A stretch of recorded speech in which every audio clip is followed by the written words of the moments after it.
Student, जैसे कि आपको दिख रहा होगा यहाँ अपना टॉपिक है ग्रेविटेशनल्स।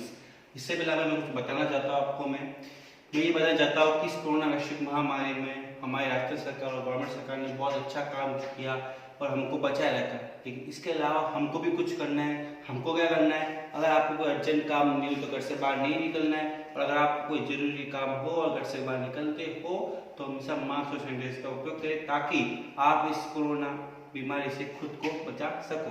ठीक है, अपना टॉपिक है ग्रेविटेशनल। तो बताता हूँ मैं आपको ग्रेविटेशनल क्या होता है। ग्रेविटेशनल का होता है गुरुत्वाकर्षण,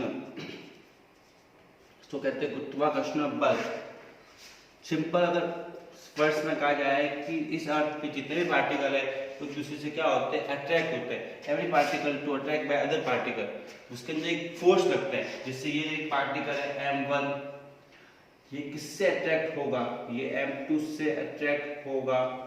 या फिर अपन कहते हैं कि कोई अगर पेन को ऊपर फेंकते हैं अपर, वापस वो क्या आती है, अपर डाउन नीचे की ओर आती है, उस पर कौन सा फोर्स लगा। तो हमको इससे पता चलता है कि जो पेन या फिर जो नॉन लिविंग या लिविंग ऑर्गेनिज्म होते हैं सभी पे एक ही प्रकार का फोर्स लगता है, और वो फोर्स होता है ग्रेविटेशनल फोर्स। ठीक है, इसमें देखो अगर आप लिखा हो if we drop the stone he for the surface of earth, अगर आप किसी पत्थर को ऊपर की ओर फेंकते तो वापस वो नीचे की ओर आता है। If we have to throw this stone some height, we have applied this force। तो आपको तो इसने कहा है कि इस जब पत्थर को पूरे ऊपर की ओर फेंकते हैं तो उस पे कौन सा फोर्स लगता है।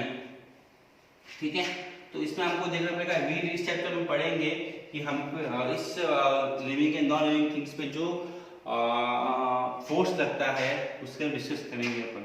सबसे पहले इस फोर्स को आपने समझ कर लिया होगा कि ग्रेविटेशनल फोर्स है, और ये हर इस अर्थ पे जितने भी पार्टिकल है उस सब पे ये फोर्स लगता है। अब इस फोर्स का इन्वेंशन किसने किया था, किसने हमको बताया था। गुरुत्वाकर्षण बल होता है, वो अर्थ पृथ्वी पर हर वस्तु पे उसका फोर्स लगता है। तो वो बताने वाले हमारे थे आइजैक न्यूटन, सर न्यूटन। कौन थे, सर न्यूटन। सर न्यूटन ने हमको बताया था कि इस अर्थ पे एवरी पार्टिकल, इस अर्थ पे जितने भी पार्टिकल है या जितने भी ऑब्जेक्ट है वो दूसरे से क्या होते हैं, अट्रैक्ट होते हैं। एक दूसरे से क्या होते हैं, वो अट्रैक्ट होते हैं। तो उन्होंने हमको बताया था कि इस अर्थ पे जितने भी वस्तु ऑब्जेक्ट है वो दूसरे से क्या होते हैं, अट्रैक्ट होते हैं। जब इनकी भी कहानी दी हुई, आपको सामने कहानी दिख भी रही होगी। ठीक है, इसमें लिखा हुआ है, आप पढ़ भी सकते हो। आइजैक न्यूटन एक बार एप्पल के पेड़ नीचे बैठे थे, फिर क्या हुआ, कुछ समय के बाद वो एक एप्पल है उस पेड़ से नीचे की ओर गिरा। तब उस आइजैक न्यूटन सर ने सोचा कि ये जो फल है ये नीचे ही क्यों गिरा, ऊपर क्यों नहीं गया। यानी वो सोच रहे थे कि क्या हुआ कि जो ये एप्पल है वो नीचे ही गिरा, ऊपर की ओर क्यों नहीं गया। तो फिर उन्होंने इन्वेंशन किया, और फिर इन्होंने अपने रिसर्च को देखकर फिर हमको कुछ रिसर्च करने के बाद हमको बताया कि इस chapter we discuss gravitational force. उन्होंने इस चैप्टर में हमको बताया था या उनको बताया था कि इस शेप पे या फिर नॉन लिविंग या लिविंग ऑर्गेनिज्म दोनों पे, नॉन लिविंग या लिविंग दोनों पे एक ही प्रकार का फोर्स लगता है, और वो होता है ग्रेविटेशनल फोर्स। तो इन्होंने हमको बताया था। सबसे पहले आपको ये याद रखना है कि गुरुत्वाकर्षण बल, ग्रेविटेशनल फोर्स को इन्वेंशन करने वाले जो सर थे वो कौन थे, न्यूटन थे। ओके, फिर नेक्स्ट आगे जो एक्टिविटी 10.2 दी हुई है इसको आप पढ़ सकते हो। एक आपको क्या करना है, आपने बहुत कुछ छोटे थे आपने किया भी होगा। आप एक पत्थर लो, उस पत्थर के पीछे धागा बांधो और धागे को उसको चारों राउंड से घुमाओ। लिखा हुआ देखो यहाँ पर, take the piece of and threads and tie the small stone one hand to bread, hold then other hand the thread will round the sold figure. एक धागे को लेकर पत्थर से बांधो, उसको चारों घुमाओ। ऑब्जर्व दिस डायरेक्शन, कौन सी गति कर रहा है। यूनिवर्सल लॉ ऑफ ग्रेविटेशन, ये आपके मोस्ट टॉपिक है, इसको आप कर लो। एंड यूनिवर्सल गुरुत्वाकर्षण का नियम, गुरुत्वाकर्षण का नियम, इसको याद भी रखना है और इसको समझना है, बहुत अच्छे से समझना है।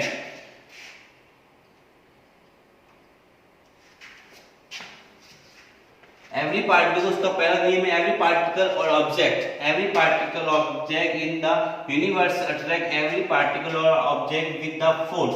इस पृथ्वी पर जितने भी पार्टिकल ऑब्जेक्ट है वो एक फोर्स से, फोर्स कौन सा, ग्रेविटेशनल फोर्स से अट्रैक्ट होते हैं एक दूसरे से। क्या होते हैं वो अट्रैक्ट, m1 m2 दूसरे से अट्रैक्ट है, तो ये कौन सा फोर्स होता है, gravitational force. Every particle and object the universal attract, ये हर पार्टिकल यूनिवर्सल में जो दूसरे पार्टिकल से क्या होता है अट्रैक्ट होता है, इस कॉल्ड द ग्रेविटेशनल फोर्स। ये तो ग्रेविटेशनल फोर्स की डेफिनेशन है।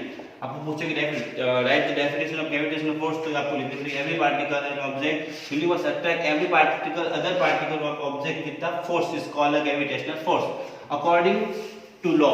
यहां से आपका लॉ होता है the this force is a proportional to product यानी multiply product of their mass, यानी दो पार्टिकल होंगे दोनों का प्रोडक्ट, इसका मास द्रव्यमान और इसका मास, दोनों का जो प्रोडक्ट होता है, दोनों का जो मल्टीप्लाई, प्रोडक्ट का multiply product in the universe proportional of square distance between the them. इसका मतलब होता है कि जो फोर्स होता है वो दोनों ऑब्जेक्ट्स के मास एंड द्रव्यमान का प्रोडक्ट और उसके डिस्टेंस का square, inverse proportional of the square, उस डिस्टेंस का स्क्वायर और इनवर्स मतलब उल्टा पट्टी लो, the square of distance between the them the force is sitting to join the entist of two object. देखो मैंने बताया था दो ऑब्जेक्ट का प्रोडक्ट F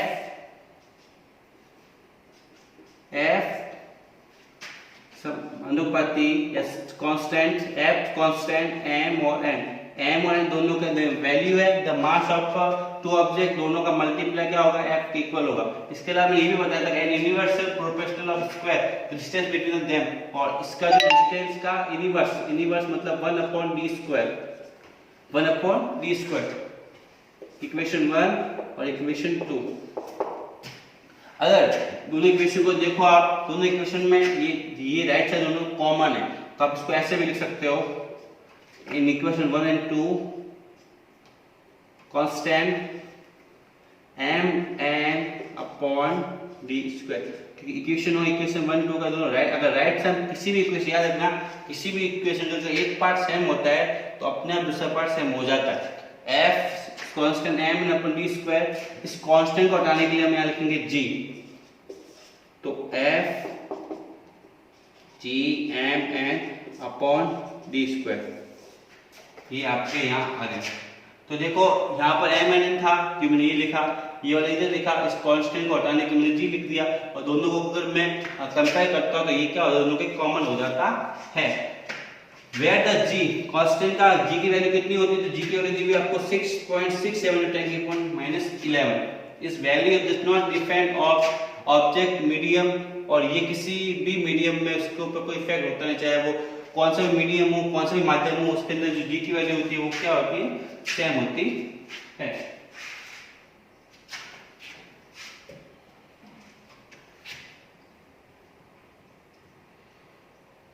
यहाँ तक तो हमको मिल गया ऐप का। अगर आपको पूछे कि फोर्स की जो फोर्स का फॉर्मूला क्या होता है वो आपको याद आ गया, जी mn/d स्क्वायर। कैसे आया, पहले mn के अंदर प्रोडक्ट इसकी वैल्यू समान होती है अपॉन d स्क्वायर। अगर आपको ऑब्वियस बता देता हूं, अगर ये पार्ट सेम है, f सेम है, तो ये भी क्या हो अपने आप सेम हो जाएगा।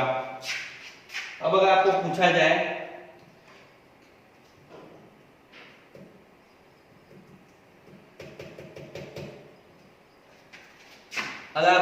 कि आपको g की वैल्यू निकालनी है, आप कैसे निकालोगे, तो देखो यहाँ पर आपके पास फॉर्मूला क्या दिया हुआ है। वैसे तो g की वैल्यू निकली हुई, लेकिन अगर आपको कहा जाए, अगर ऑब्जेक्ट को चेंज कर दिया जाए तो g की वैल्यू क्या निकलेगी, तो उसको आप कैसे निकालोगे। इसका फॉर्मूला क्या दिया हुआ है, f mn/d स्क्वायर g। आपको g की वैल्यू निकालनी है, तो देखो इसमें क्या होगा, f और d स्क्वायर का मल्टीप्लाई कर दो तो f d स्क्वायर, ये से मल्टीप्लाई यहाँ 1 कर दो तो मल्टीप्लाई हो जाएगा f d square upon g mn। आपको g की वैल्यू निकालनी है, ये इसके मल्टीप्लाई में रहेगा डिवाइड में, f d square upon m n equal to G. देखो ये आ गया सेम।